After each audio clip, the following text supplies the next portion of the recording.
Hello, folks. Myself so they can hear me too. I do look like a giant bed sheet. That's all right.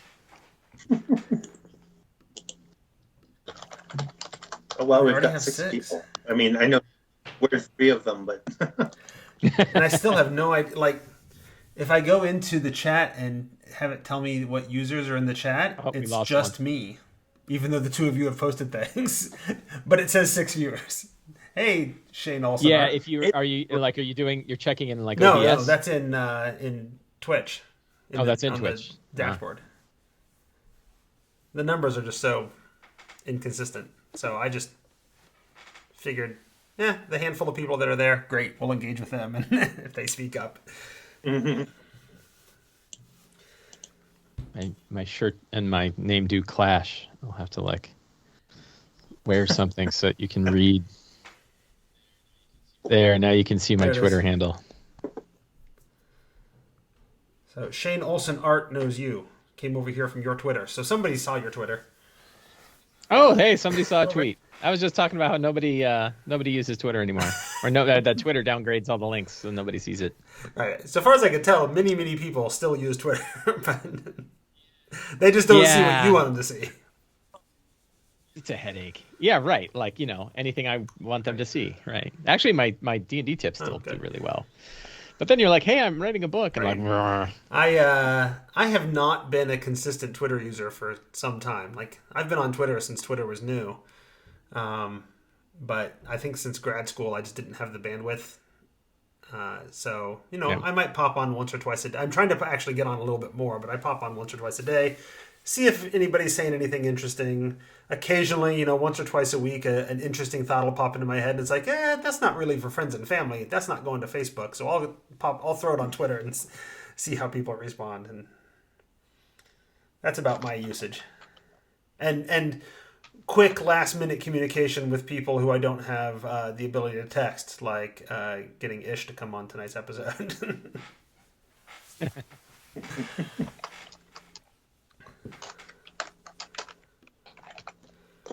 Well, Mike, how are you doing these days, besides new microphones and things? Busy. I'm busy. I've got a Kickstarter in 2 weeks. Oh, nice. Oh, wow. So I'm spending a lot of time and energy and effort weird. I've heard very little about it. Why hasn't it been all over Twitter? I know. It should have been all over Twitter. Down algorithms. What are you going to sell me now? The Lazy DM's Companion, the third of the Lazy DM books. A book of guidelines and inspiration to help you run your 5e games. So things to make it a little easier to run 5e and a little more streamlined and story focused, and a lot of focused generators to help you fill in your own adventures and fill in your world, intended to sit with you while you are preparing your game. Well, I have. I think I've backed literally everything you've ever kickstarted, so I imagine I'll be on this one too. It's the first time we're doing an offset print run, which is freaking me out. So tell me what that means. That means that people in Norway are actually making pallets of books that will then be shipped in cargo containers across the sea and then sent right to your door directly, rather than you going and ordering them from DriveThruRPG and getting a print-on-demand copy. You're going to have a warehouse with pallets of books sitting around. I have a warehouse with pallets of books. You're paying for fulfillment and all that. Nord Games has a warehouse using with pallets of books. I am using Nord, yeah. So Nord has both services to help you manage your Kickstarter and services to handle fulfillment. Kobold Press uses them for stuff, and other companies use them for stuff. So I am working with them to handle. But I'm still working with the printer and managing. They have a logistics guy, they have an operations guy there at Nord who handles a lot of that stuff. I think he actually lives overseas. Okay. And but boy, it's a different world, right? Yeah. And it's a scary one. So yeah. Is it more? Is the margins better doing it that way than print on demand, or? I won't know until everyone has their books, right? Okay. The tricky bit is they could say hey, it'll be $5,000 to ship a pallet of books from Right. from Norway to the U.S. And you're like, great. And they're like, oh, we're sorry, it was 20,000. Right. Right. And so you don't know Suppose. until they're out. There's like lots of things with VAT. I'm really hoping to both not, I'm hoping to both not go bankrupt, and that'd be good. not anger every single Kickstarter backer Right. at the same time. Yeah. Ideally, neither of those, but obviously both of those would be bad. And shipping overseas for the last year or so has been a cluster as well. So. Yeah, right. I mean, shipping period has Right. been. Shipping everywhere has been. But then it's all kinds of screwed up in all kinds of different ways depending on parts of the world and everything like that. So, tricky bit is VAT. Like people will get different quotes on what they have to pay to get the book into their country because it gets categorized differently. It is really it's really So anyway, that's freaking me out. But it has the potential to have better. But the book will be. Well, yeah, and the margins aren't actually what I'm chasing. What I'm chasing is quality, right? I want these will be the best. These would be the highest quality versions of these books. They should certainly be better than print on demand. So and they should be less expensive overall. So while I have backed, I think every Kickstarter you've had, I don't think I have a single physical product that you've published. So yeah, everything I have from you is in PDF. So the quality won't change for me, I imagine. Yeah, well, in your case, and you have the other two. So in your case, you'll pay $10 and you'll get the PDF of the new book, right? Okay. And that's outstanding. Sweet. So, that'll be exactly what I want.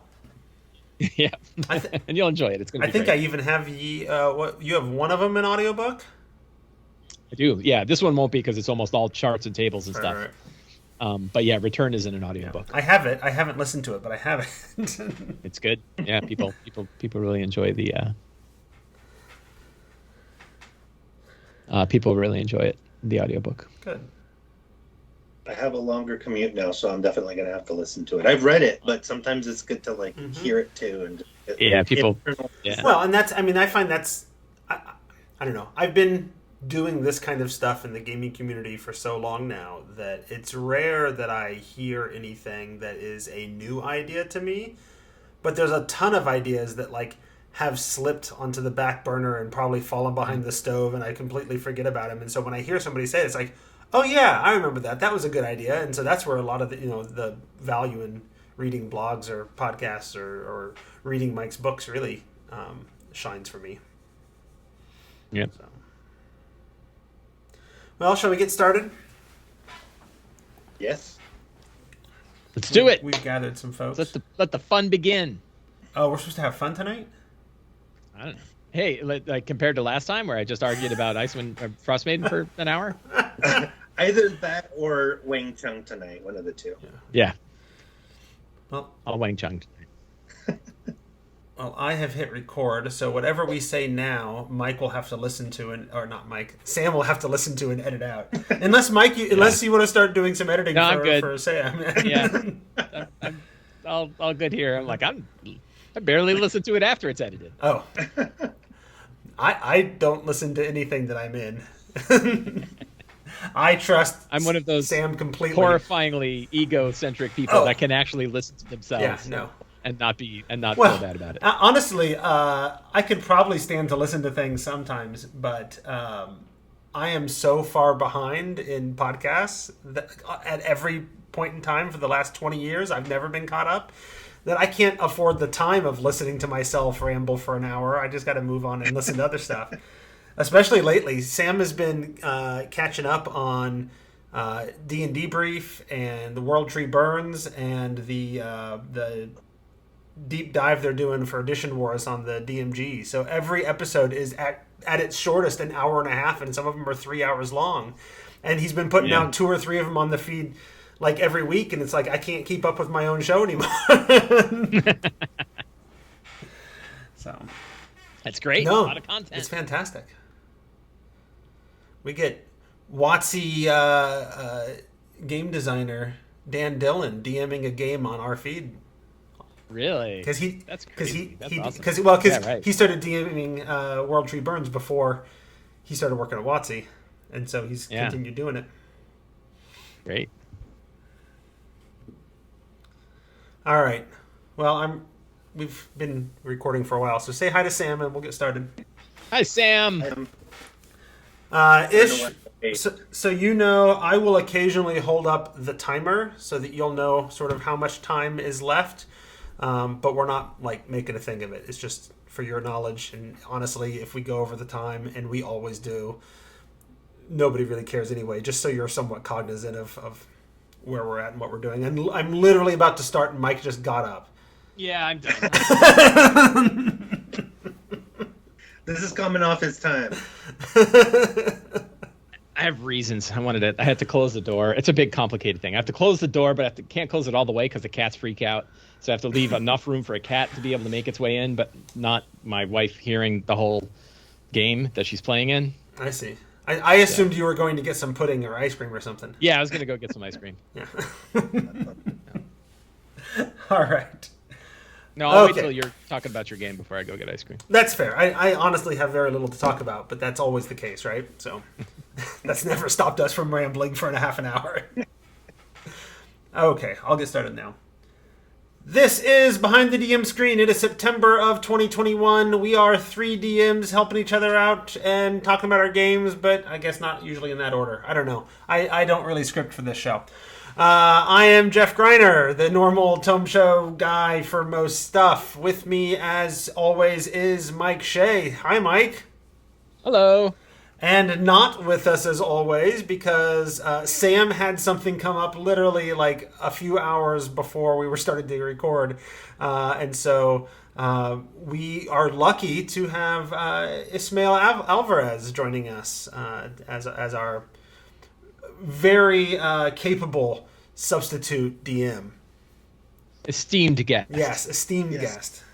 I mean, glad to be here as usual. Based on the 10,000 hour rule, I figure Ismail is clearly the best DM I know because you run like 20 games a week, don't you? Well, I'm at 8.5 right now, but wow, a week. A week, yes, a week.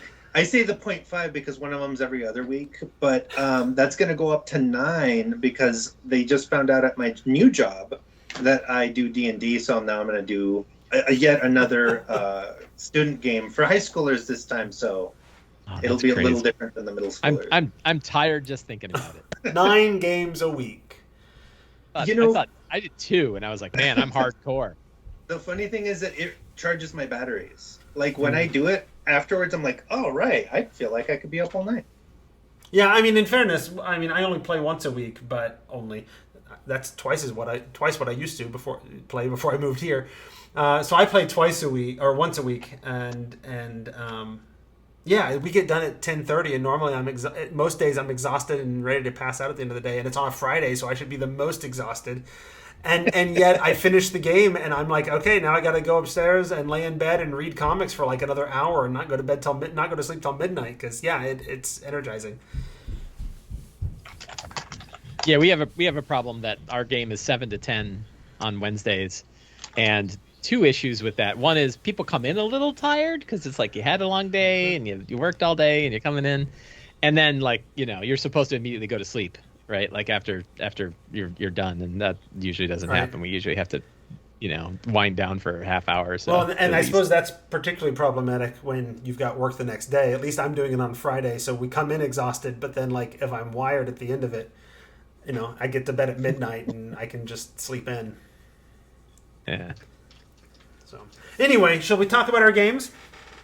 No, I would actually just like to sit here and Twitch and just ask Ismail questions. Right, even though you're literally talking to him. Well, I don't want to interrupt the show by also just grilling him about how the hell you run 9 games a week. You realize that do a whole episode. I guess that's right. Talking to each other. I'll wait till talking to each other about our games is literally like the entire premise of the show. The whole point of the show. I have more questions than he could clearly fit into. I thought there was somebody else in the chat asking him questions, and then I realized it's you. No, that's me. Of course it is. Okay, so I'm going to put our normal 15 minutes on the clock. At the request of my students, I've actually changed the timer sound, so you'll get to find out what exciting sounds it's going to make. But my 15 minutes has now begun. Not that we, care when we go over the time, because we consistently do. That said, my group hasn't played our normal campaign in about a month and a half. So we had something come up that we were going to do at one point.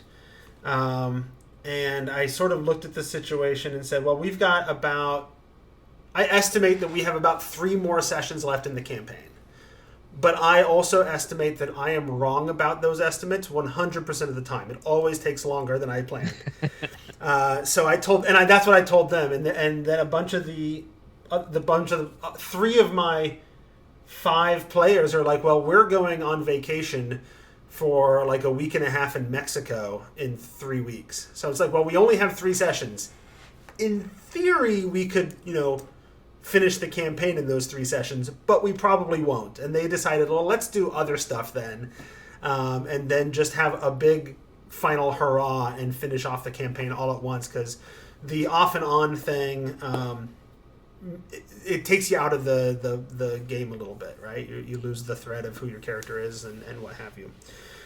So anyway, so that's what we did. We spent 3 weeks playing some other things. 2 of those sessions we played a little bit of Fantasy Age, which I kind of tied into to the setting. So it was Fantasy Age, but it was in the setting of their normal campaign. So they had their big mass combat battle of Elturel, right? So they were in a small town outside of Elturel dealing with a knight, a Hell Rider who had been wrongly accused of a crime and trying to clear his name. And I have these 3 little mini adventures that Green Ronin has published for Fantasy Age, and each one of them is like this. Each one of them it feels like it should be half a session or so. It's only 3 or 4 encounters per adventure, and then the whole thing's over.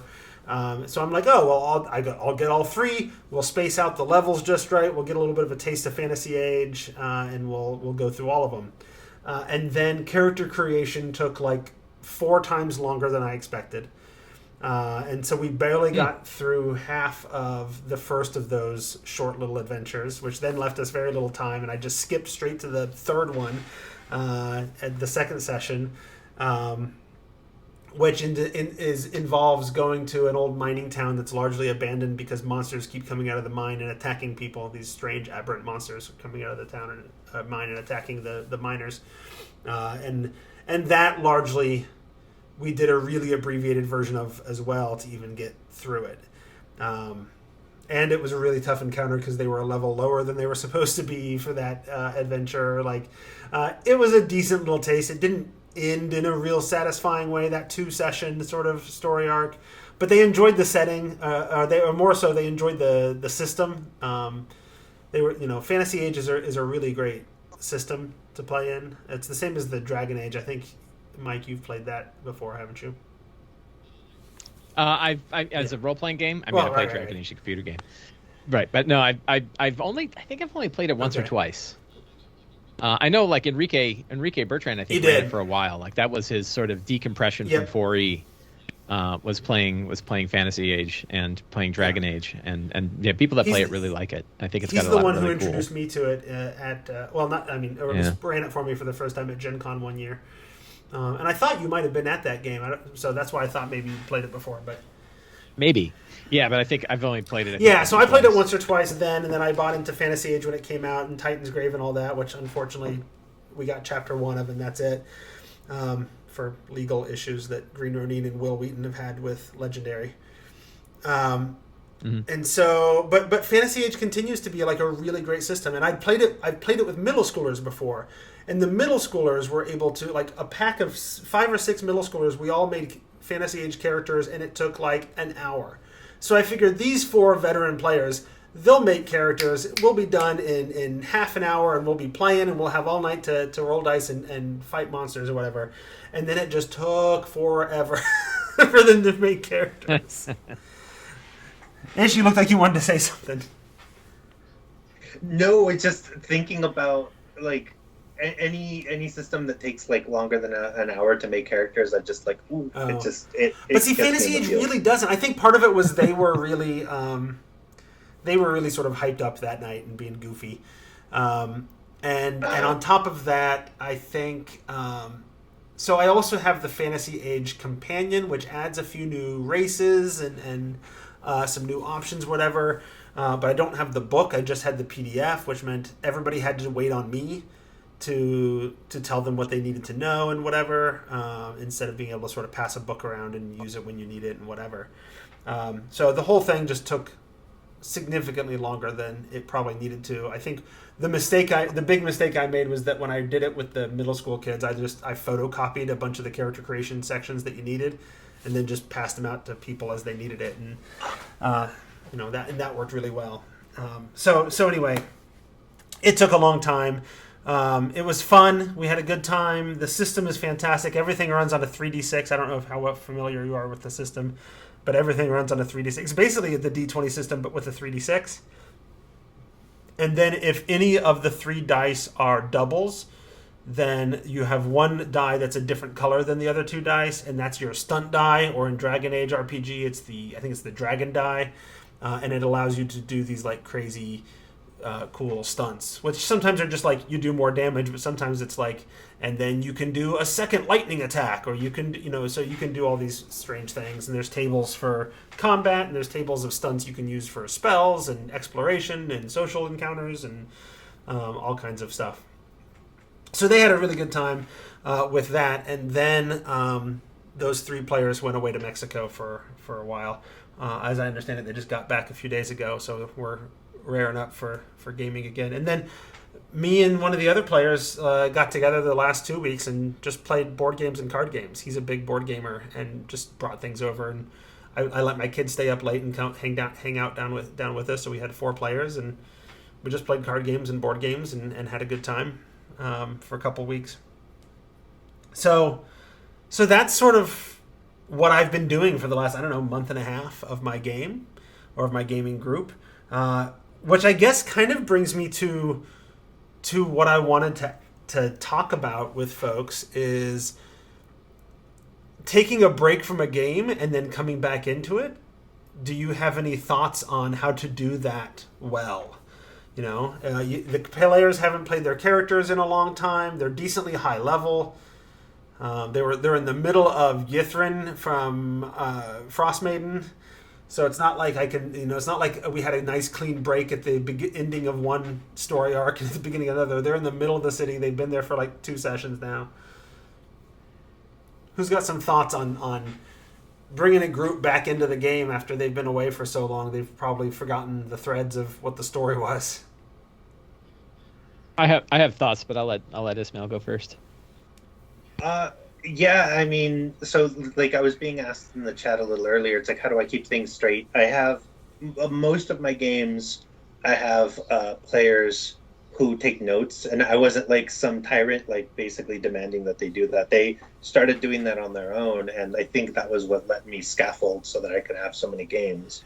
And I'll get into that in a little bit, but it's great because they will then either just hand me their notes, like if it's on an online document, or there'll be printouts or whatever, and we can just go over what happened last time. Usually a really good idea to just go over, even if it can be a little tedious, just like going, well, and then this happened and then this, but those details really are helpful for fleshing out, like, oh, I remember this, and yes, I was able to do that, and oh, I had this spell, all of the little nitty gritty that makes sense from like a month ago. Then all of a sudden you have to figure out, like, okay, this is the direction we were going and what we were going to do with it.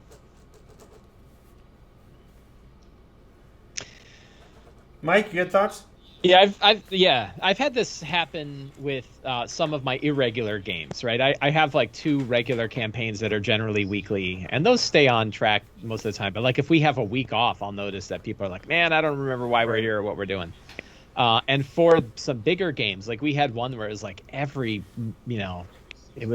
6 weeks we'd get together and play. This was for a Princes of the Apocalypse game, and they would lose track. And I think what I would do differently in a situation like that is I would really try to think of each session as its own full game and sort of treat it like, what if it was a one shot?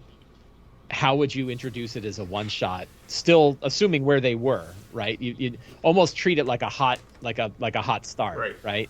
That like you're going to run it like a one-shot game, but they're still like you're in media res. The only difference is the in media res is the fact that you played in this previous one, and then they'll go, oh, that's right, I remember that we were here. But if you and maybe you could even jump. So like if they were at a spot, like they went back to town or whatever, you could say like, no, now you're in the middle of it again. We're skipping all that town nonsense. You've already jumped a little bit ahead in the story, and you're now here, and you're getting jumped by a bunch of hill giants. Which would work, but not really pertinent to our situation. So, well, I mean, you're in the middle of a campaign. We're in the middle of a campaign, and this break has not been typical. So the run in every session like a one shot doesn't really apply, because this is a rarity within the last 2 years of playing this campaign. Yeah, but you could still run this one, right? Sure. So you could still like almost think of it like a big chapter break, right? And you've had this big break, and then you say, okay, it's now time for a new chapter. If you were starting the game over now, what would you be saying? Let me tell you where we stopped, because I thought it was a neat place to stop, because I didn't realize we were going to be on such a long break. Right. I don't know how familiar you are with Yithrin at this point, but in the city, you at one point you can go to like the library, and there's this doddering whatever kind of manic. What is he? Arcanoloth, running around searching for this book that's not actually there. That has the name that when you combine it with these other books, like has the names of all of the Yugoloths in existence, so that the true names, so he can command them and whatever. And he has this awakened penguin creature running around as like his assistant, helping him with things. And so they were involved helping him search the stacks, because he asked and they don't know that the thing isn't there. And then at some point, and this is from the adventure, at some point the penguin thing like slips them a note saying, help me, like this guy's crazy and I can't get away. And that's where we stopped. The penguin like slipped one of the characters this note saying, please help, and it was clear that it wanted to escape, and so we finished on like that sort of a cliffhanger. Because cliffhangers are great places to stop when you're going to pick up the next week.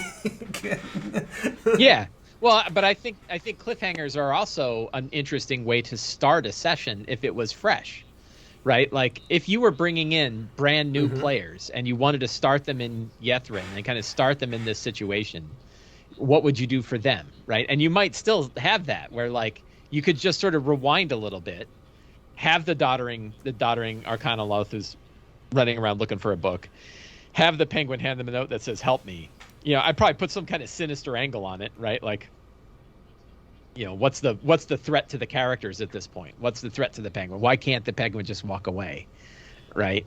And does something else happen? Like what's happening in Yithrin itself? I do this training session anyway, right? It's like, the idea of something happens, right? That something happens here.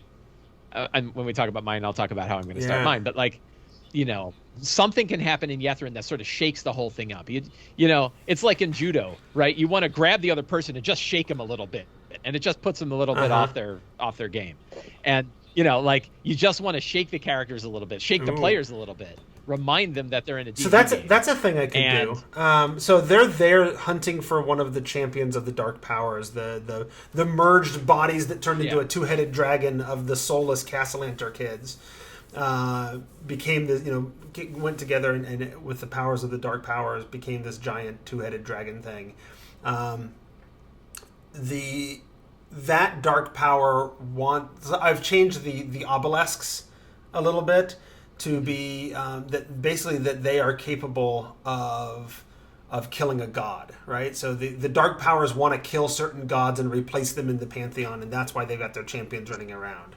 And so, but it can't access the obelisk because it needs the staff that's in the tower that's all locked up, and it doesn't have the ability to get in, right? So I could have either what's the demi-lich's name? Eurolathris or something like that. I could have the demi-lich, or I could have the dragon do something that shakes the whole thing up. Maybe. Yeah, I mean, just earthquakes, right? Like it's a whole city under the ice. The whole thing could shift. I mean, it's a flying city that's buried in the ice, right? Maybe the dragon's in there digging around, and the whole thing tilts the other direction. Right. Something happens, right? You just want something to just put them off, put them on the balls of their feet. All the books fly off the shelves and they bury them, and yeah, something, right? Something happens, but that I think the general idea of like you're going to have to reiterate, where are they? Why are they there? What's their goal? And that's why I think like thinking of it like it was a one-shot game. That's what you would do in a one-shot game, right? You would. Here's the start of your thinking session. About the introduction like you do a one-shot, where you just instead of building it up, you just sort of lay it out because we don't have time to build it up. Or instead of assuming they all remember that where they are and who they are and why they're there. I mean, I have this in weekly games. I regularly have it where they're like, "Oh yeah, that's right. We're on the island of Grimskull. Why are we here again?" And you're like, "The Codicil of the White." They're like, "Yeah, what's that again?" And you're like, "It's the scrolls that have the whole endless night." Oh, that's right. And so I have to, Yeah. I have to do that sometimes when it's every week, and so would certainly have to. And that reiteration. Here's the goal. Here's who you are. Here's where you are. Here's what your goal is, and then boom. Shane in the chat is talking about note taking and DM write ups and what have you. I used to do the newsletter every week, and that just eventually, I don't know, after a year and a half, that got tiresome, and so now I do little NPC monologues. Just sort of checking in on things going on. Yeah, we have. Yeah, and I think Ismail mentioned this, right? That so we have note takers. I have note takers in at least one. They were better note takers before. I might try to spark them. Well, that's my situation right? too. And I'm now playing in a regular game, and the way to keep me off my phone is to take notes during the game. Right. And so I put them in a Notion notebook, and they're just bullets. It's very, 12, 14 bullets a session. Here's what we did. And it helps all of us. Like I share it so everybody can see it, and it helps all of us. Like, oh, that's right. Here's what happened last session. Here was the decision we made. Right. Here's where we're going. I used to have at least two players that were actually. I think I had at least. I think all my players used to be pretty good at taking notes, and then the campaign went on for a while and they kind of stopped, and B, I think at some point I brought in a coworker that started playing with us as well, and he has a really good memory, and so his memory was better than their notes, and so they all just sort of gave up taking notes, figuring Ryan will remember. Yeah, the only problem with that is you can't look into Ryan's brain and see what where you could look at those notes. Right. Yep. Absolutely. I remember one of the players before I joined the group. They were playing with a different DM, and they were playing Storm King's Thunder, and one of them was playing a rogue who, doing the sort of stereotypical rogue thing, was stealing from the party, but somehow was also the one put in charge of tracking the inventory. And so he had it in his notes where he was tracking the party inventory, and then he would actually go home after the session and use invisible ink and write in the extra stuff that he had stolen. So when the campaign was over, he was able to show on a black light, and here's all the other stuff I took. So that's amazing. Yeah. Yeah, I think my there's a bunch of tips I have for players. I've been thinking more, and people have been asking about what are good tips for D&D players. And I've got a bunch, but one of them is take notes. Right? If you're a player and you want to help everyone out, just take some notes and share them with your DM and share them with the other players. Once upon a time, when I thought I wanted to take the time to do some blogging on top of the podcasting and the full-time job and everything else, I actually started a blog that was, in my mind, was sort of the player mirror to Your Sly Flourish. I remember. I did it for about a year or so, and then eventually I just couldn't keep up with all of it. So sure, yep. Yeah, no one can keep up with the Sly Flourish Empire. Well, I got a lot going on. Plus, I went to grad school, so that was pretty much my life. Right, I got my doctorate in D&D. You're right. It's pretty amazing that I was able to both work a full-time job, get a doctorate, and continue the podcast. So yeah, that's all very true. I am now part-time without a right higher education degree.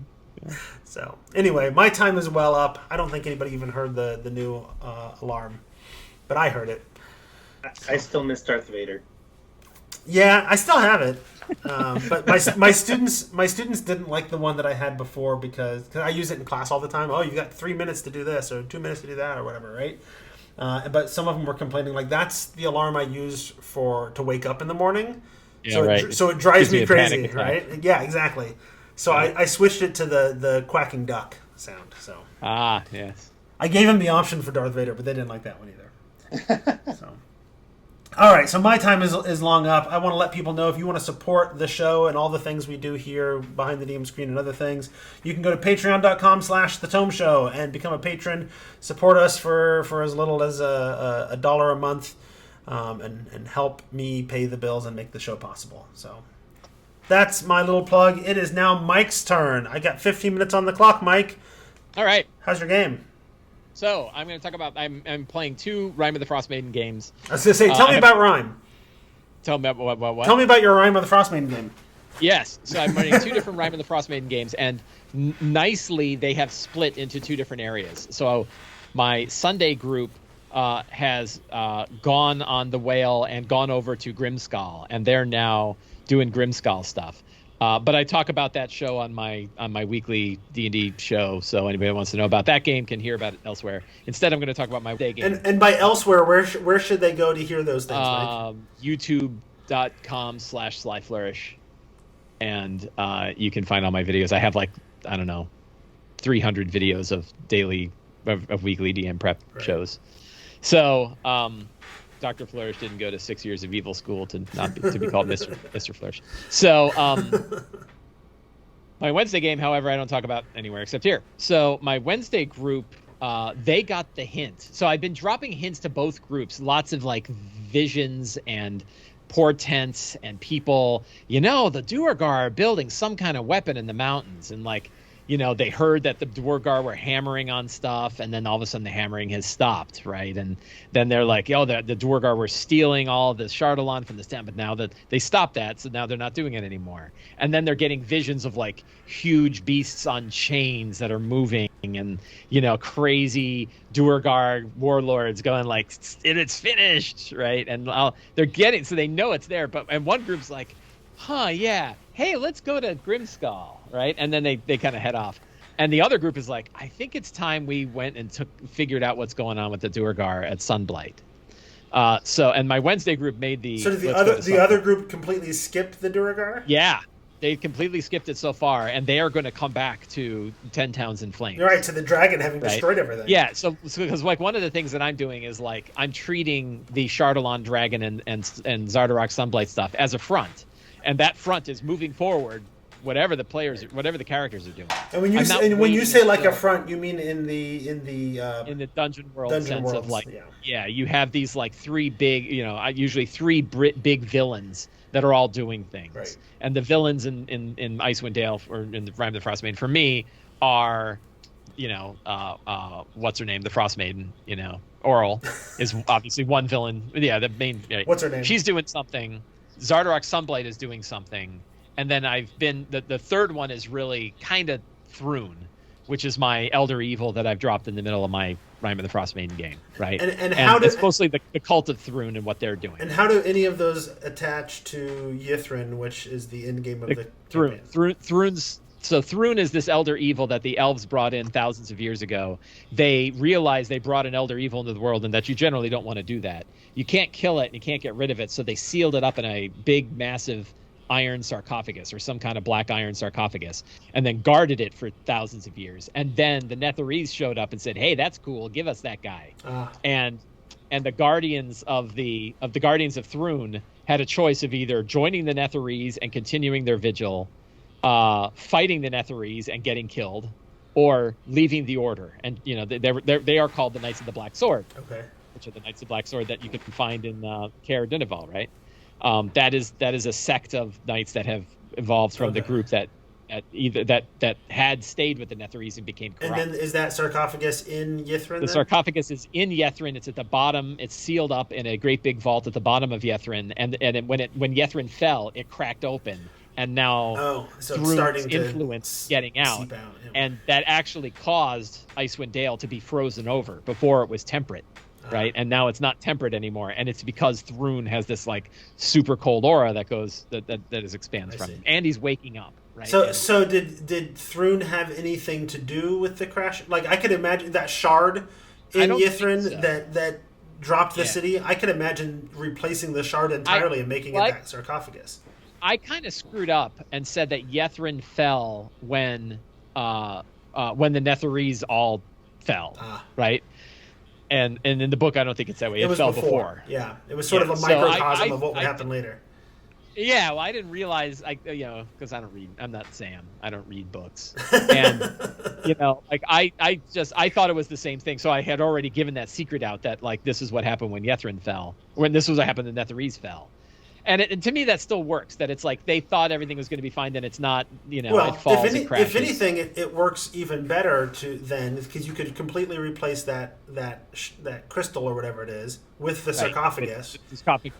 I'm probably going to be replacing a lot of Ythryn anyway. Like, I don't know what I'm going to keep and what I'm not. I think I don't know. I like it so far. I think it works pretty well. But yeah, it may all work fine. But I'm definitely So in my version of the game, in order to stop the Endless Night, you have to do two things. One, you have to somehow use the Codicil of the White to end the spell.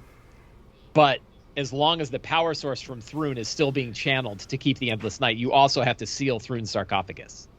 Right, and both those things have to be done. That way there's reason to go to both places. The Endless Night is still there until they do both. And that way you don't have this weird-ass thing like, hey, we solved the Endless Night. What do you want to do now? I don't know. Let's go to that crazy evil city. Right. Why? I don't know. Right? Seems cool. Seems cool, maybe. Right? Oh, look, a Demilich. Right?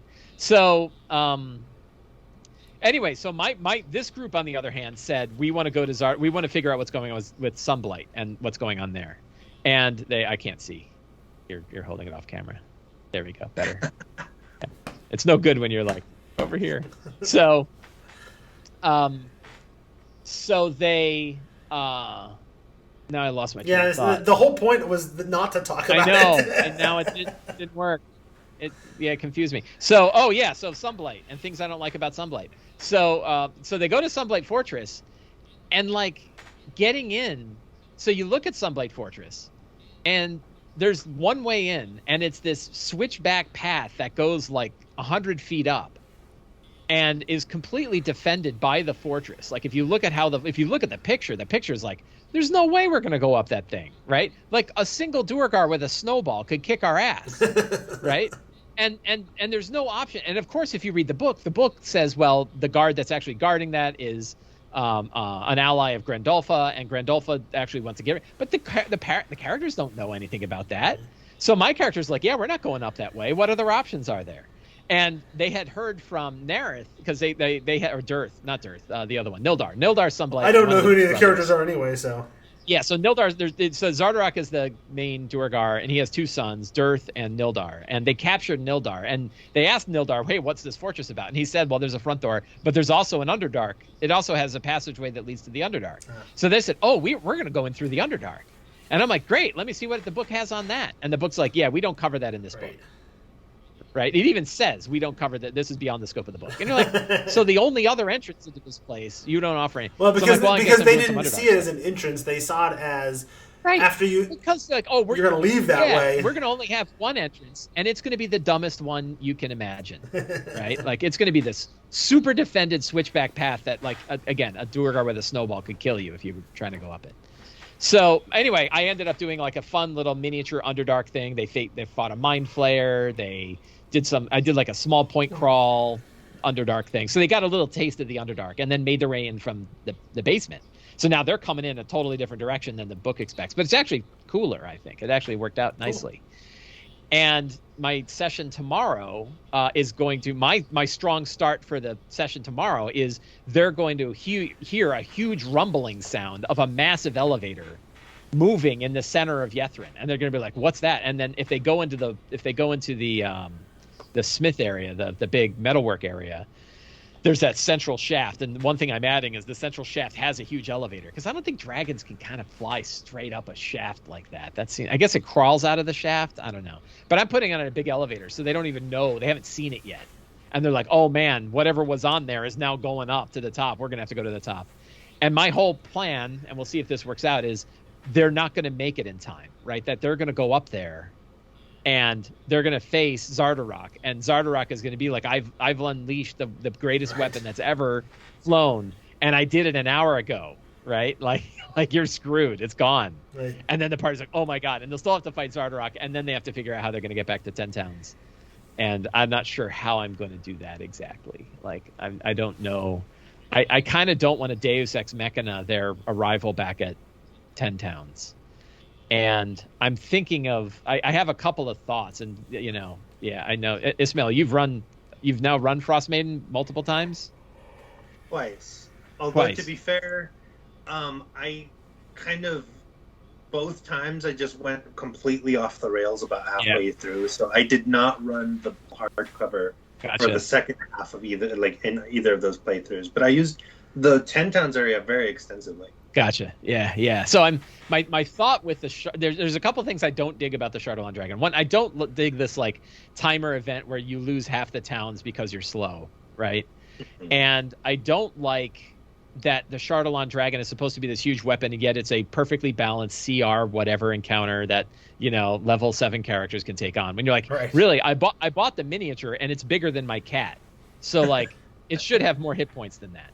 So I think, and on top of that, like Icewind Dale 10 Towns is not, they're not a bunch of slouches. Like, they live in the harshest environment, possibly in the world. Right. Yeah. Why do 5 people have to show up before? Yeah. Why do 5 people have to save the day? Right. Surely there's other 7th level characters running around. Yeah, there's a lot of people. So I'm thinking that it will have destroyed Dugan's Hole. I think that's okay. Like that I think is the fact that by the time they get there, it is on its way to.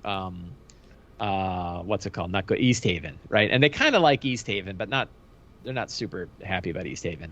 And then it's going to make its way to Caer Dineval and eventually work its way back up and hit the other towns. So we'll see how they get there. And I have a few possible ways that they could make their way back. One of them is that one of the characters we had in the group before had a temple that she could move from like Druid Grove to Druid Grove. And the idea that maybe the temple, if they could get to the temple, they could teleport back to Bryn Shander and then make their way back would be cool. If it matters, there's actually that's not horribly inconsistent with the lore of the region as well. There was a grove, to Maliki or whatever, because Drist is that, and that's how some of the companions sort of survived the time jump. Yeah, I read it. Yeah, oh, that's right. I forgot you read those novels. Ketty Bree did her crazy druid magic and resurrected everybody.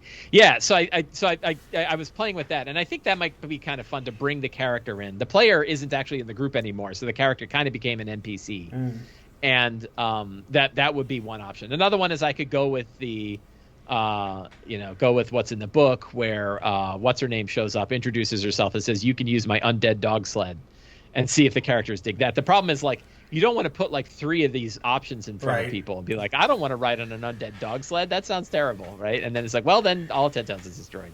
So I don't want to box them in with one option. And if maybe they have, I'm kind of hoping to leave it open a little bit and see if they can think of a way to do it. And yeah, I might, if it were me, I would figure out what my 3 options are going to be to present to them, but don't like, okay, now you're in a hurry. Here's your 3 options, but like seed it into the dungeon or whatever ahead of time, and they might run into that, and then it's up to them to think, oh, there was that undead dog sled, and there was this other, and sort of think. It's a little hard to do it now because they're already in the keep, right? Like they're already, they'd have to, it would have to be things that were right there, that were closer, and it's like I could foreshadow stuff like that.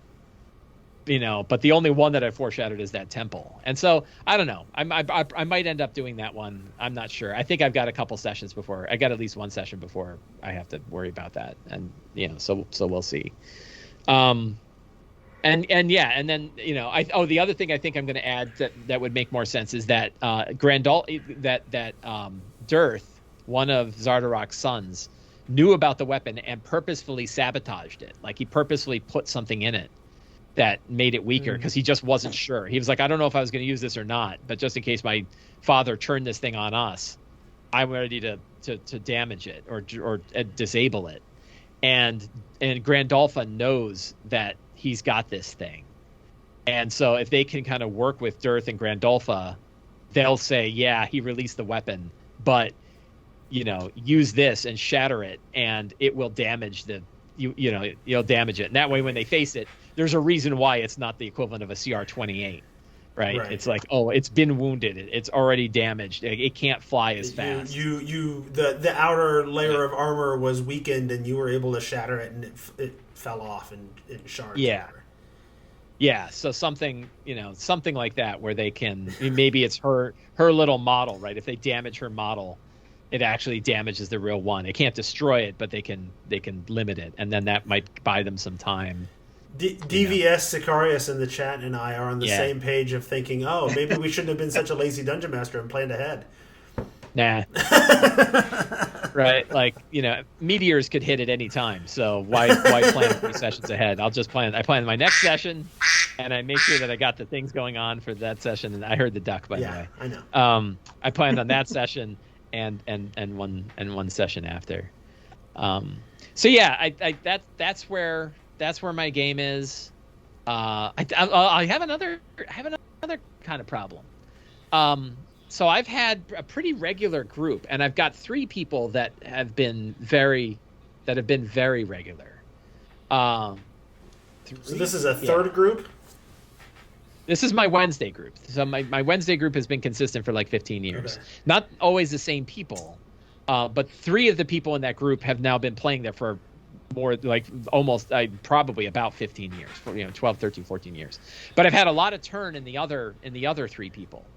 I had a couple people that had been there for a long time, but they had other things going on in their lives and had to step away. I brought some other people in, and I've been having a lot of trouble with keeping people, and not mostly because they've got real life commitments. Right. I've had 2 people that have like, hey, I've got kids, I've got to take them to soccer practice, I'm really busy, and so I have an on-call list of 6. Right, I have a list of 6 people I can call to fill in slots as they show up, and then I've got 2 that are regulars, right? But they're the 2 others on top of the other 3 that have been very regular. So I've got a group of 5 that's pretty solid, but 2 of the 5, they also have things that go on in their lives, right, and are probably in about 50 to 75% of the time. And I'm thinking I might have to switch to a more, not quite a West Marches-y style game, but something where I have a more of an expectation that people aren't going to be there the whole time. Mm-hmm. And that's been tricky. So yeah, it's been tough. I brought a guy on, real great guy. He came on as a regular, but then seeing the commitment and seeing what was going on, he's like, look, I have more commitments than I thought I was going to have. Right. It's been harder for me to go, so I need to go on the on-call list. I was like, damn, like I went through all the trouble. Well, and it's great. I'm very happy this is similar to the situation I had in my North Carolina group for 10 years or so. And my solution was I didn't want to do the troop style play, but I decided, okay, I want to have a group of about 5 for any given session, and whatever week it is, there's going to be probably at least 2 or 3 people because of commitments that aren't going to be able to make it. So I actually created a group. I always tried to aim to have a group of 7 players. Because at no point in time, or other than maybe the big finale of the campaign, are we ever going to have all of the players there. It just never happened. And so I just had more players than I needed in the group, recognizing that some of them are going to come in when they can, some of them are going to be there every week, and some of them are going to just pop in every now and then, and that worked out okay for us. Yeah, I tried to do it with like 6 and 2, right? Mine was always like I wanted 6 regulars and 2 on call, mm-hmm. and then if anytime 2 of the regulars bowed out, I'm perfectly happy playing with 4, sure. Right? So a group of 4 is fine for me. Yeah, that was always my strategy. If we had 4, we'd play. If we had 3, we'd do a one shot of Torg. Was usually our go-to. Yeah, it's not a bad idea. I should probably have a fallback for a 3-person. Torg is great for that because everything is like a one. Every adventure is a one shot. Everything is in and out. 3 acts and you're done. And yet it still kind of fits together. You can still play the same characters. Yeah, so it's just been tricky. I think summer's been a thing, and everything else, and adults with lives is hard. So yeah, so that's been frustration's a bit extreme, but it is funny that I have like this list of 7 people. Like I'm probably gonna have 6 people tomorrow, Because I have my it looks like all of the 5 regulars plus one of my plus one of the people that's on call can come in, but that's been weird, and it's been weird doing that in the middle of a campaign. Right. It's like I think now I've had 2 or 3 people that have been introduced in the middle of the Icewind Dale campaign, including one who's playing a white. Yeah, so Dazan has a Krintas, his pet white. So yeah, so there's a what are they called? Arcane Brotherhood member, Right. Dazan, and he's dead, but his simulacrum is still around, and his simulacrum has a white bodyguard, Wight, Right. and named Krintas. And so we had a player jump in playing Krintas, and now Dazan's simulacrum is also dead, but Krintas is still out there, who he said is like undead Batman, right? Like he kind of like runs in and saves people and then flies out again. Right. So yeah, no, I've always, I don't know. I used to work really hard to figure out, somebody's here this week and they're not there that week and whatever, and come up with in-game sort of explanations for that. Yeah, I don't really worry I about stopped it. doing that in 4th edition and just Yeah. sort of said, you know what, they're not here, whatever, just hand wave it. Yeah. Let's not worry about Right. it. Oh, they're Any back now. reasonable- Okay, any great. Reasonable explanation is fine. Yeah. I just stopped I trying. agree. Yeah, like everybody knows. Like the players all know what the situation Right. is, so we don't have to bend over backwards to make the story work. Every now and then, if But- it's convenient, I'll be like, "Oh yeah, they stayed behind at Troll Skull Manor and they're tending the bar or whatever," because that's how the session begins, is leaving Troll Skull Manor. So But it does mean kind of changing the style of the adventure you run, because like I have a player coming tomorrow and she's really only going to be there for that one Right. session. I need to make that session entertaining enough on its well, own that's that it was worth only being and that's there why for I that don't do day. that. That's why I would rather have too big of a group where only 2 people, where 2 people are always going to be gone, but it's a rotating 2 people that are gone, because then Yeah, there's still right, consistency. Like, everybody's still part of the campaign. They're there occasionally throughout Yeah, the entire yeah. story. Yeah, I don't like the whole alternate. I'm not running games for 7 people. Well, but I if can the do 7 it. don't ever Yeah. show up, then you're not running games for 7 Yeah, people. that's true. So I mean, Anyway. so sorry. I was just gonna say, like, Yeah. I did 9 for my Eberron campaign from, I guess, God. a year and a half ago. Yeah. With that idea, it's like, well, some people, you would be surprised how many times all 9 of those people. I showed know. up. That's the right. That's the nightmare. Like I would never want to invite more people than I'd be willing Sure. to run for, because when I do that, they'll all show. I've done it. I've had 7 show up almost by Yeah. accident, where like I over invited, Oh, yeah. right? And like you just go, but it's like everyone's just having less of a good time because it's just too long and too busy and not enough screen time. I and ran an whatever. after-school middle school group that was 20 students in one campaign because nobody else could or would DM. So they would. We'd only get through two rounds of a combat Yeah, yeah. every session, and it was 20 minutes, 30 minutes or more between turns. And they're Yeah. 12-year-olds. They get bored and they get distracted, and then that makes Yeah, it no take kidding. longer. And it was we made it work, but it was not ideal. Yeah. I want to hear about Ismail's game. Well, let's hear about Ismail's games. I want to let people know, if you want to follow the Tome Show online, we have a Facebook, we're on Twitter, we have a Discord, which, if you ask in one of those other places, actually it's in the bio for Twitter. We are streaming right now on Twitch with an audience sort of chatting with us and asking questions that we keep interacting with. And then when I get around to it, I upload whatever we did on Twitch onto YouTube, so you can find old stuff there as well. So come check this out and track all that stuff. And it is appropriate to talk about our social media because Ismail is our official social media manager. Yes, absolutely. And yeah, so I love being the social media manager, and it's definitely a good time, and it's really cool. I'm glad, actually. It's funny that you bring that up, because the Discord is a really great place to be, where we talk about what everything is happening with like people's games. I think every Monday, if we're not seeing an edition war, then we're like what everyone has been up to. But like I think I said this on Discord. I had this like musical chairs thing happen where a bunch of my games got shifted over, And so it's like the Tea Party in Alice in Wonderland, where like I'm just trying to figure out what game's going to go in what slot. But I won't go over all of 8 of my games. Otherwise, I'd like, it would be enough for like 3 episodes. 8.5. Don't forget the half. I run 7 of those. Like 1.5 are ones that I actually play. But I'm going to only go over 2, but I'm going to talk about a couple of other things really briefly. The Icewind Dale games that I ran were both for really high-level campaigns.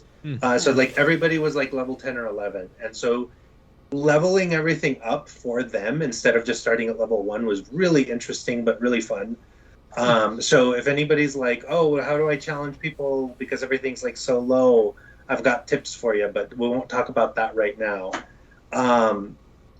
So the 2 games that I will talk about are, I want to start talking about the Lost Mines and Old Kingdoms. Basically, I just started with the Lost Mines of Phandelver, but then I brought it into the Palladium Fantasy world, which it's like, that's what I cut my teeth on like way back in the 90s. It's still kind of like goofy like Rifts is, but part down to the Palladium Fantasy kind of setting where it's more fantasy. But you're using 5th edition D&D in that setting. Yeah, because I'm gonna be brutally honest. I can't stomach the Palladium Fantasy system. It is like clunky as clunky gets. But I love the setting, and it works perfectly with 5th edition. I've had no complaints, no problems, no issues. But Lost Mines and Old Kingdoms was a game I actually started running like 3 years ago. And it went really well. Everyone was super happy with it. And then just life happened. And we stopped 2 years ago. So we ran it for a year. There's this 2-year hiatus. And then we came back about like a good 3 or 4 months ago and started running again, which has never happened. Like that's always been my pie in the sky dream of being like, well, we should come back to this game eventually. It was a lot of fun.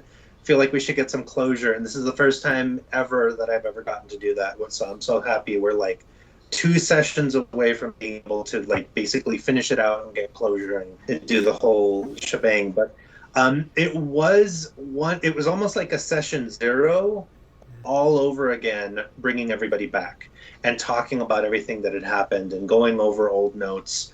And it was good. It felt good doing that. I think if it was a bigger group, because it's like 4 players, and they're really good about being there every time. But if it was a bigger group, I think it'd be like, well, and then you did this, and then you did that. It would be a lot more untenable. But with 4 people, it was really good of just having that like campfire feel of like, no, don't you remember? And this happened, and you were able to accomplish that, and it was this really cool scene where you managed to do this. So it was fun just kind of going down memory lane of like 2 years ago, happier times. But like figuring out where we were and then hitting the ground running the next session was a lot of fun. And so a lot of this has been like, I started the game by running Lost Mines of Phandelver. I kind of extrapolated by saying like, Phandalin is next to like this custom little area that I created. And then I just plucked all of that and put it into the Palladium Fantasy world and built out from there. And there's a lot about that setting that I really like. A lot of the kind of conceits and crazy gonzo stuff. Like there's like these Cthulhu beings that have been put to sleep and they're always threatening to wake up and destroy reality, or there's all of the various different like religions and so on.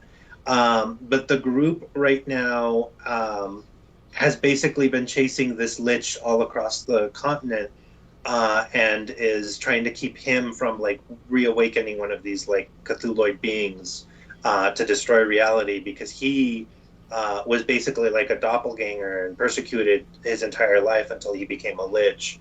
And he's like, well, everybody treated me terribly, so this is my revenge on everyone, and everyone's going to feel sorry for the fact that they treated me badly when reality ruptures and everything. So now they're like, they're flying an airship to where it's all going to happen, and they're going to have their big final fight fairly soon, and that's probably going to take a couple of sessions.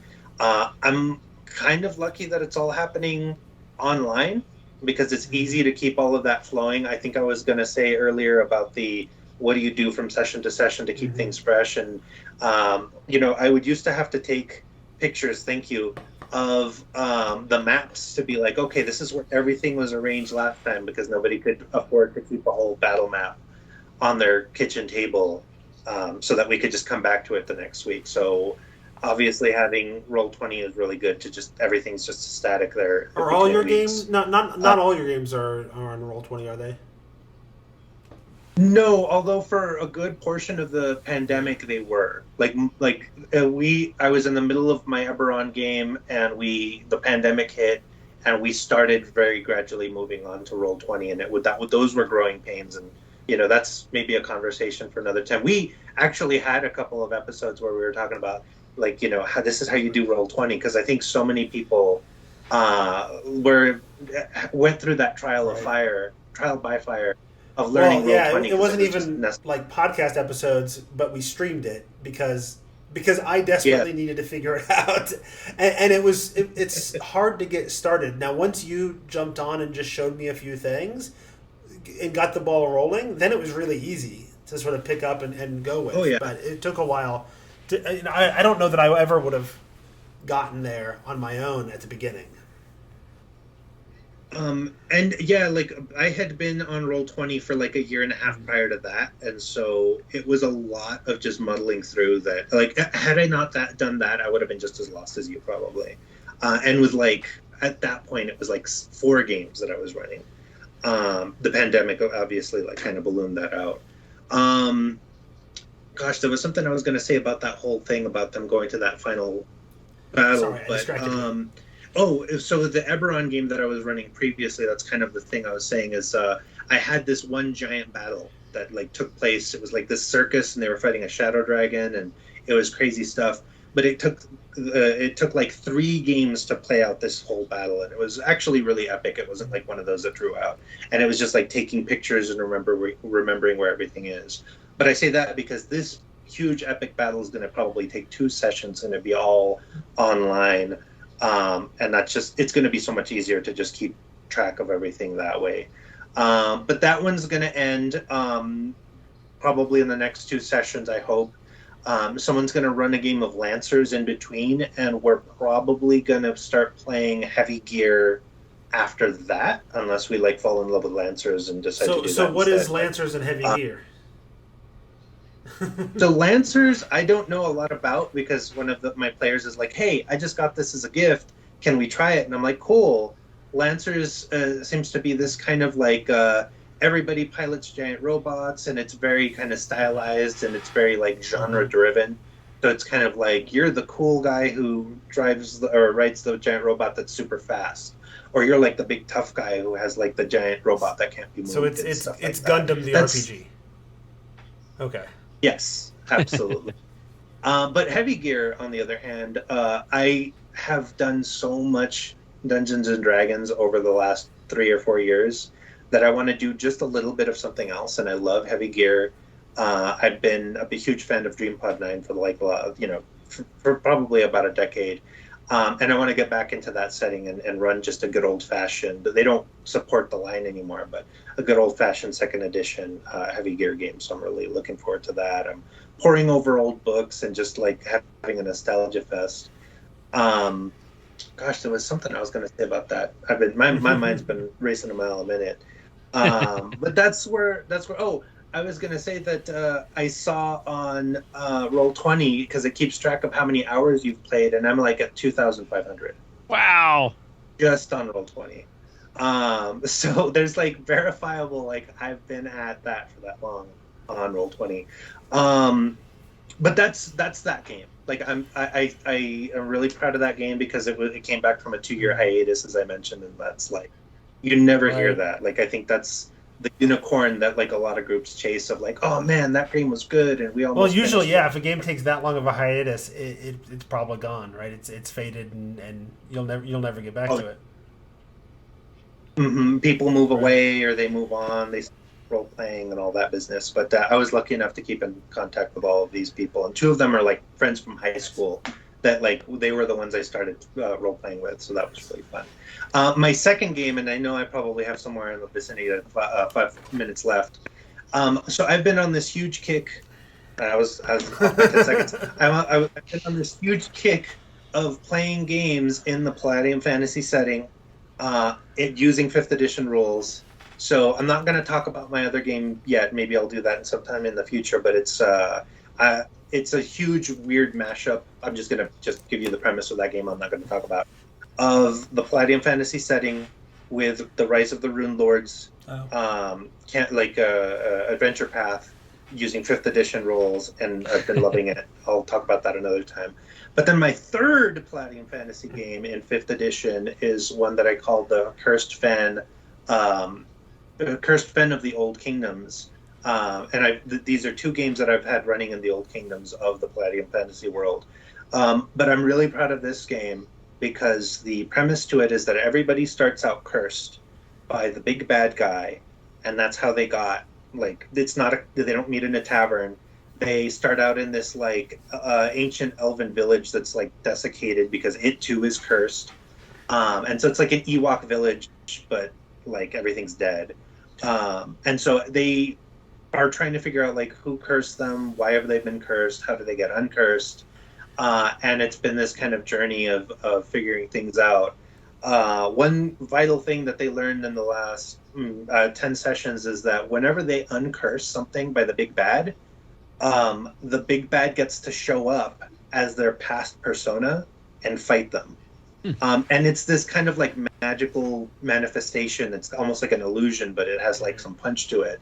So they have to fight the bad guy at like the different developmental stages of that bad guy's life. And so they're not just like, oh, we'll just cast Remove Curse when we get it. They're like, oh shit, every time we do this, sorry, I should have said that bad word. Every time we do this, we're going to have a fight on our hands, and it's not going to be easy. But also, I had a really cool thing happen, which is this group of players. We ran the Icewind Dale campaign with them and concluded it. And one of my players had to leave. He's like, I have other things I got to pursue.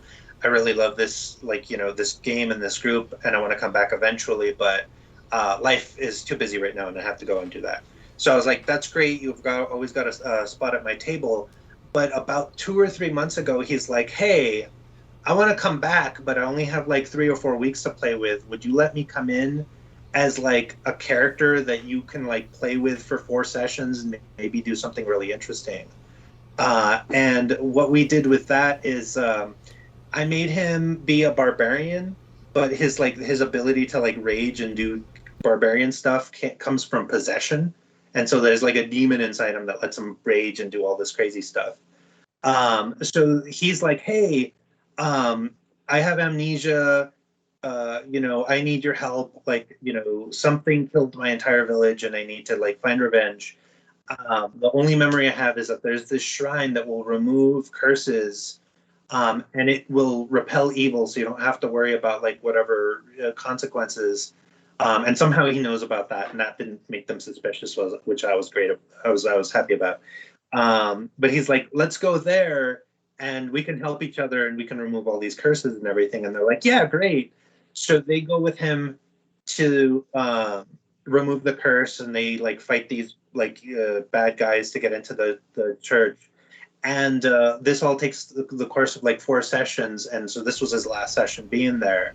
And it all worked out perfectly to where the possession kind of took form of like this big shadow demon, and he started fighting them, and they were like, oh no, and we can't fight our friend. And I really was prepared for them to just beat him to a pulp and not care about the fact that because he was only there for a couple of sessions. I didn't think they'd like develop a kinship, but they did, and I was really happy with that.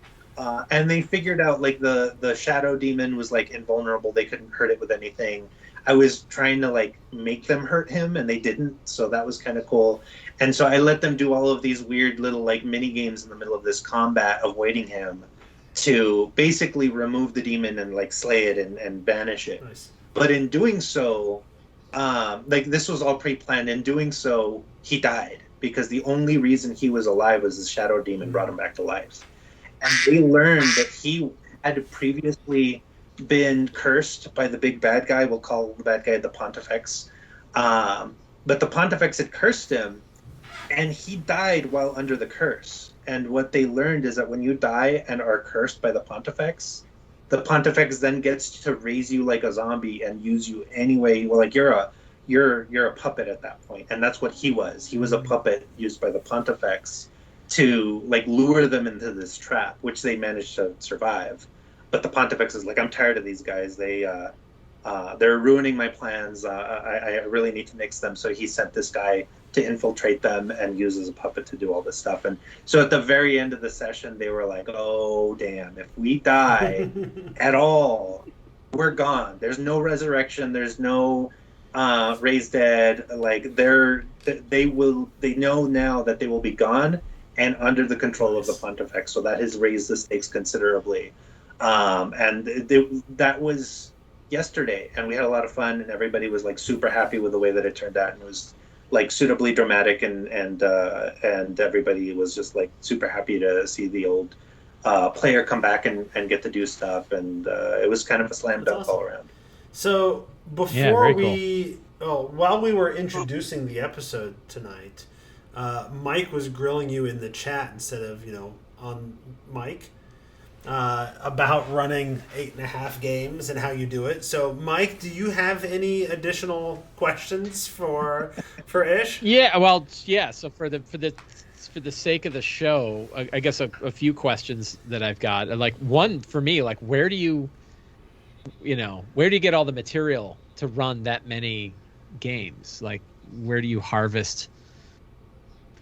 So I said this in the material chat. For so many games. But I'll extrapolate. But it really is the Jeff Greiner method of I just take like Mash up. I take the peanut butter and the chocolate and I mush them together and I make the Reese's peanut butter cup. But like you saw, the other game I didn't quite talk about was like Rise of the Rune Lords. But then I'm putting in Palladium Fantasy because they have this whole thing with fire giants. So that's perfect. I draw that in. And I use, of course, the 5th edition rules because I'm like super comfortable with them, and that's like the most important thing for me and the players. There was a point at which I did. It was something like Out of the Abyss, but I brought in elements of Dragon Heist, and then I mixed in a little bit of Descent into Avernus.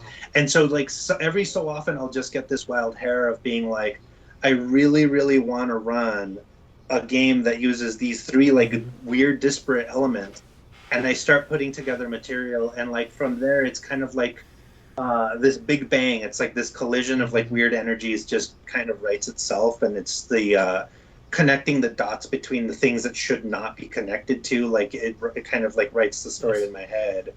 And a ton of it, because I run 7 games right now, is like a ton of it is just super improv and playing off of my players. And I'm fortunate to have players that I can like really riff off of, and just they'll bounce really good ideas at me, and then I'll bounce them back at them. But when I can find the spare time, which is not a lot these days, I will just dive into my really messy Evernote notes and just start writing like, all right, in this next session we're going to do this, or I'll get this like random idea at like midnight, when I'm trying to go to sleep, and just like, oh, I guess I better get up and start writing notes.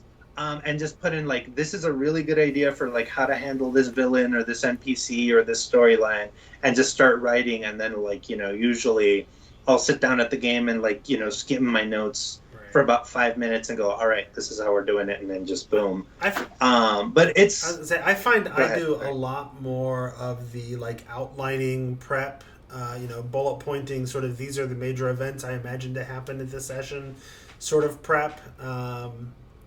In like the first half of a campaign, because I'm establishing so much and I don't want to mess up like all these story elements that I'm introducing, whatever. But then once all the story elements are sort of out there, and it's just a matter of seeing how it all sort of swirls together and plays out and whatever, I find that I just completely stop my prep almost entirely, other than just pulling the minis I need for combats that I expect to happen. That's all I do for prep anymore because like the stories are done. Like now it's just playing it out to see how they're going to stop it or defeat the big bads. Yeah, and to show like the madness at my method, like the Icewind Dale game that I ran for the group that I'm now doing, the Cursed Fen, where everyone's cursed. That one started as a Curse of the Crimson Throne, another Paizo adventure path that I put into Baldur's Gate. That of course I was running with 5th edition, and we ran that whole thing. And everybody wanted to keep going, and that was why I was like, well, Icewind Dale just came out. Are you guys cool if I just run that? And we can kind of like use that to like as a launching board. And so everybody was like super established at that point, except for one player who came in. And I was able to then to kind of, I just leveled everything up. And I've been learning the precious art of like making enemies super hard without making them like super deadly. But it's tricky, and it's not for the faint of heart. But we got through that entire Icewind Dale campaign. But like the latter half of that is like unrecognizable from the hardcover, and just because they kind of took what they wanted to and ran with it, and I loved it every moment of them doing that. And that started a thing that I was doing where if I was running 2 or 3 games in the same universe, like I had another Icewind Dale game happening, I would have things happen that would affect the other games. And that is probably one of my favorite things to do, because that writes so many like intricate little plot lines of like, oh, they stole that Tarask scroll, so now you can't have that. And then the group that wanted the Tarask scroll is like, oh my god, what are they even going to do with it? And then the group with the Tarask scrolls, I don't even know what this is. I'm just going to put it in there. And I find some of the love, like I had my players in my campaign were really excited about finding a wish scroll, and they talked about it for several levels, and then they actually found one, and one of the players sort of snagged it and won't give it up, and the other player is the one who really wanted it, and they were really looking forward to like, I'm gonna get a wish and it's gonna be awesome, and they've had it now for like, I don't know, 10 sessions and haven't even talked once about actually using it. It's like, then what was the point? Okay, fine. So they're weird that way, right? They get really into a thing, like a scroll of Tarask summoning, and then, maybe it doesn't matter. Yep. But yeah, I mean, unless you have any questions about my wacky compulsion to play games in any amount of free time that I have. No, that's awesome. I'm good. All right. Well, we have been chatting for. I got too many windows open. I didn't open my second screen tonight, so we've been chatting for. It's been an hour and 15 minutes. That's not too bad for each of us talking for 15 minutes, right? That's how time works. That's not time yet. Three people talk for 15 minutes. That's an hour and 15. Yeah, that's perfect. Uh-huh. So, but I think it's probably time to go ahead and call that the end of the episode, if that's cool. So we will do that. I thank everybody for being with us, gentlemen. It's been fun. Those of you in the chat, thank you for joining us on the Twitch. That's been super fun. It's a good time. And we'll do it again next month. Theoretically, Sam will be back, but if not, we know that Ish somehow runs 8.5 games and can still show up for a podcast with 30 minutes notice. Can make it happen. So miraculously, Tuesday is the one day I don't have a game. Well, that works out because we normally record on Thursdays. So. All right, very good. All right, well, this is fun, and I think we're done. So say goodbye, guys. Goodbye, guys. I think I normally have like a spiel at the end, but I have no idea what it is. So I lost the thread tonight. So the stream is still going. The recording has stopped, however. So if you want to talk to the folks in the chat, you can still do that. They were asking, and I was asking what Heavy Gear is, and then you talked about how you used to play it a lot, and it was great, and you love it, but you never really said what it was. So. Yeah. I mean, Heavy Gear, it's hard to explain, but I'll try and do it for hopefully the people who are had asked are still here. But it's like this super futuristic game. It's like the year like 8,000 or something. I have to go back and look. But Earth has like colonized planets that are like many light years away. They use Tannhauser gates, which is a thing that like I want to say is like an old sci-fi kind of trope. And so they went and they colonized this planet, and they were like, this is going to be Earth's new hope.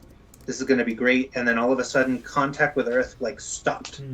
All of a sudden, there's like no word from Earth. Earth was like radio silent. They couldn't use the Tannhauser gates. Like it was weird. They were like, oh damn, what are we going to do? And so life just continued on this planet called Terra Nova, New Earth. And the people had developed like these giant mechs that were like, oh, we're going to use these for farming and terraforming and all this good stuff. And of course, like things happen, they descended into civil war, and it's like, oh, these giant robots we have are now great for fighting each other. And so they fought each other for a really long time. It was like literally this North versus South kind of situation. And eventually they stopped fighting because then Earth came back with like super advanced technology, and Earth was like, hey, that's great that you guys have been, chugging along this entire time. We're going to recolonize you. And so the Terra Nova was like, no, you're not. And so then that was a big war. And that's kind of where the setting starts. There's like a really cool set of books that are like, okay, if you play in this timeline, this is what's happening. And then you fast forward to like way forward in the future where they've repelled the Earth people and are like back to their old shenanigans and like all this espionage and whatnot. That's a super simplification of it, but it's really one of the most well-written settings for being like this weird futuristic robo jockey game. The books have like this really sort of like 90s cover art sort of aesthetic. I'm looking at the store. Who's the publisher? DreamPod 9 store. It's DreamPod 9. Yeah, and like I'll tell people the Heavy Gear Character Compendium is my favorite role playing book of all time. I own 2 copies. I might even have 3. But the level of characterization and interconnectivity that they do, there's like a whole system where they measure people by chess pieces, and obviously it's like a pawn is not super important, but you get to like knights and rooks and kings, and it's like that's how important they are to the setting.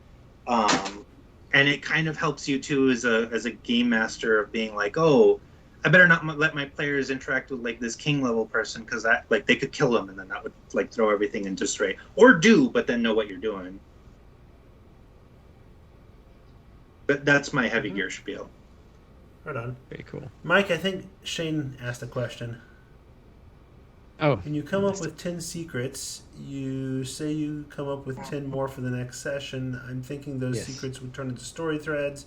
So wouldn't you keep some of them if you have any thoughts? I get asked this question a lot. Like, well, what do you do with the old secrets? And I say, I throw them away, and people go, oh my God. But I do. And yeah, often the thing is like secrets can be lots of different things. So they could be story threads. They can be all kinds of things. They can be little patches of history. They can be, information about a character's background that they didn't know, NPC traits or whatever. And I recommend tossing them between sessions, because if it is a story thread, you're going to remember it. And you'll put it in as a secret again. It doesn't mean you have to have entirely new secrets every time. You can pass a secret from game to game, but you don't need to like keep a database of them, right? What I worry strong, what I kind of don't think follows the style is I've got my Excel spreadsheet with 792 secrets in it, and now I got to figure out which of those secrets I want to play out. And it's like that. It can become paralyzing. Right. To try to keep old secrets and worry about them, and instead throwing them away and then coming up with new ones, even if the new ones are, there's still that same one I'm drawing over. Not only that, but I will bring over secrets that I know the characters have already heard, just to make sure they remember, just the players remember, right? And if they say like, yeah, we already heard that, right? Okay, that's fine. Like this guy is reinforcing the fact that, so that's I think it's. People tend not to want to throw stuff away, so they worry about the old ones, and that's why I don't have like a database. It's not like in Notion I have a database of I have them all. I could actually go back and look at old secrets for every one that I've run, but I don't. I will look at the old ones to say like, hey, which ones did I reveal? Almost as kind of like an interesting side bit. But I tend not to worry about last week's secrets in the same way I don't worry about the secrets for 2 sessions from now, right? Like there's one game. It is the next one we play. The ones we played are done, and the ones that we have in the future and if they don't play out and whatever, it's still good creative exercise. Keep your mind sharp. Yeah. When you're thinking creatively, when you're creating ideas, that spawns more ideas. And so if anything, it's a good exercise. Yeah, I think, and so Shane is mentioning that sometimes I come up with a pretty good one, and I selfishly want to keep them, and it's like you will. Right? If it's really that good, you'll remember it. Right? You're not going to lose that, And this is like, I think Stephen King talked about this. He's like, I don't really keep notes. Like, I'll take notes, but I don't really go back and look at it because good ideas come back. And some people are like, oh my God, that's the worst thing. Like, But I'm pretty sure I'm not alone in the fact that like even my game notes, I rarely reference them after I've written them, even during a game. I honestly, I don't think I've written a single game note in the last 2 years that I've been playing with this campaign. It's interesting. Yeah. So I do. I have my Notion page where I go through the steps, and it's nice to have it. And now when it's in Notion, I can link stuff. So if I have my list of monsters, they all link to monsters, and it's easy for me to. I'll just fake it. And if they're like, we want to go back to that town and find that one guy. What was that? Who was that guy again? I don't know. What do you remember about that guy? and if they don't remember, then I'll make it up. And if it's different, then I make up a new name, and they're like, "No, that's not it." And you're like, well, right. That's what like none of us can remember. But that's why I asked them first, because I figure if you don't know, then whatever I say has got to be right. So, all right. That's when I start reusing NPCs throughout different campaigns, and everyone's like, "Oh, it's that person," and I'm like, "Yeah, great. I only have to remember like." Reusing NPCs is a great idea. Well, we are quickly approaching my bedtime, so and I've got to get out early tomorrow morning. So it's time to go. Thank you, everybody in the chat, for joining us. This was fun. Yep. Thank you, Twitch folk. I hope you enjoyed yourselves. Ismail, thanks for coming tonight. It was awesome. Awesome having you. 100%. Absolutely. Very impressed.